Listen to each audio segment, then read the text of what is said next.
It's October 27th, 1904 in New York City. It looks like something new is being unveiled, but to see it, you have to go underground, deep underground.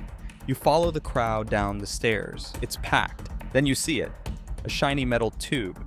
Are people really going to squish in that tin can underground? There's no way. Fast forward to today, and the MTA carries around 3.6 million people daily. That's almost half of the city's total population, daily. So how did this system come about, and what forced them to go underground? Well, at the turn of the 20th century, New York was bursting at the seams. Sound familiar? The streets were gridlocked, the elevated trains, or the Ls, were not enough. The Great Blizzard of 1888 had shown just how vulnerable above-ground transport was to a winter snowstorm. City planners didn't want another transit system that became a liability during the winter.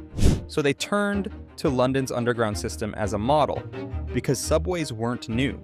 By 1904, London had been running its subway for over 40 years. New York was actually lagging behind, and the city was also in desperate need. Lower Manhattan was overpopulated, and long commutes made it impossible for people to move too far away from their jobs. So the subway entered as a key solution to both problems. Construction began in 1900 using the cut and cover method. Cut and cover basically means that streets were torn open, and there was continuous construction noise all the way from City Hall to 145th Street on the west side. It took 4 years to finish the first subway line. But on opening day, riders could get from City Hall to the Upper West Side in less than half an hour.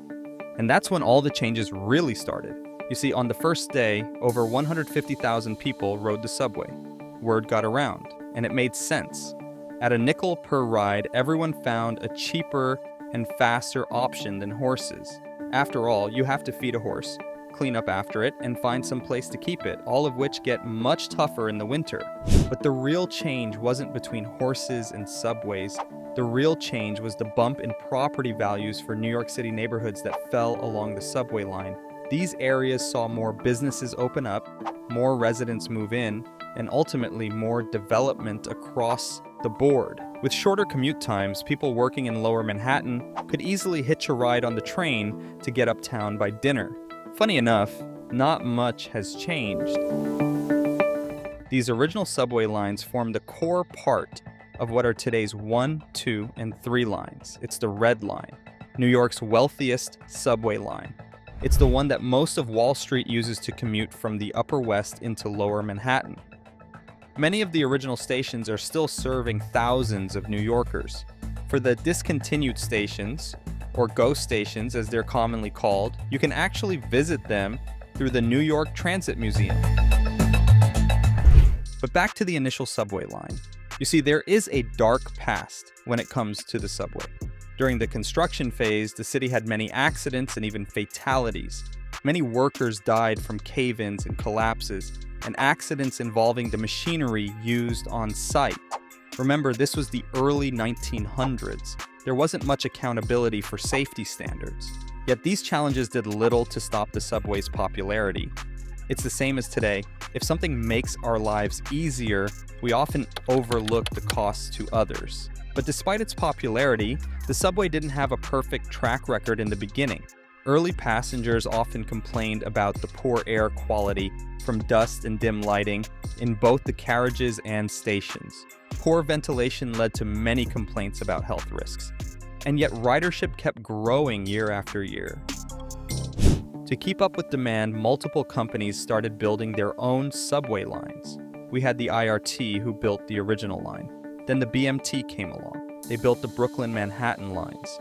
Then the city later started its own project called the IND. Each company operated its own lines with distinct equipment, fares, and schedules. This competition led to fast expansion, but also fragmented the transit system. It confused many commuters and was inefficient in terms of citywide planning. The whole thing was a mess. Riders were confused, and transfers were a nightmare. And then the biggest complication of all started, the Great Depression. With people out of work, ridership was down for many lines. They started bleeding cash and couldn't afford to keep the trains going. By the time Mayor Fiorello LaGuardia came into office, one thing was clear: New York needed a unified transit system. So in layman's terms, he's the guy we have to blame for the MTA. But not really. You see, a publicly owned network allowed the city to unify fares, improve the transfer system, and make development of subway lines streamlined. After a few mergers, the MTA was actually created in 1968 to bring all of New York City transit under one roof. All right, guys, that's all we have for today. This is Nick from The Curious New Yorker, and stand clear of the closing doors, please.